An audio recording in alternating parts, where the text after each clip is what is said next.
Hello, আসসালামু আলাইকুম। সবাই কেমন আছেন?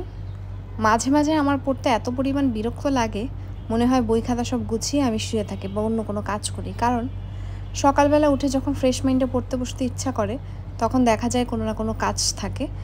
এমন কিছু ইম্পোর্টেন্ট কাজ যেগুলো আসলে ইগনোর করা যায় না বা ইগনোর করলেও জিনিসটা খারাপ দেখায়। তো মোটামুটি কমপ্লিট করে আমি পড়তে বসে গেলাম। এখন প্রায় 8:30টার মতো বাজে। তো দেখি কতক্ষণ কি পড়া যায়।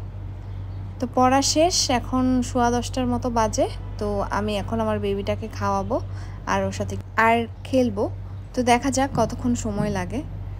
তো অনেক চেষ্টার পরেও ওকে খাওয়াতে পারলাম না। এখন প্রায় 11টা বাজে। দেখি কতক্ষণ আর কিছুক্ষণ পড়ি।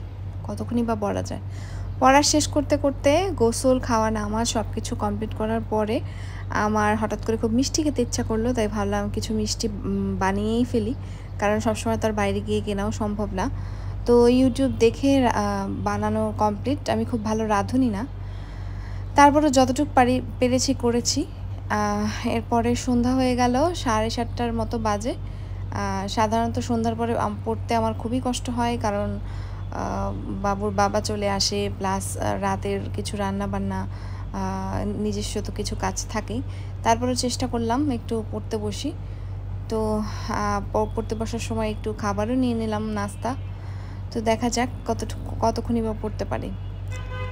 তো মোটামুটি আজকে কমপ্লিট করতে পেরেছি, একটু ভোকাবুলারিটা বাকি ছিল। তা আমি ভোকাবুলারিগুলো ফেনোমসের জব সলিউশন প্লাস যে কোশ্চেন ব্যাংকটা আছে, জব সলিউশনটা, ওখান থেকে আমি প্র্যাকটিস করি। তো প্রতিদিন দেখা যায় যে 50টা কমপ্লিট করি। আসলে 50টা সিরিয়ালি 50 হলেও ভিতরে হচ্ছে আরও অপশন সহ আমি পড়ি যেহেতু, সো অনেক পড়াই। তা আজকে মোটামুটি আমার পড়া কমপ্লিট। থ্যাংকস।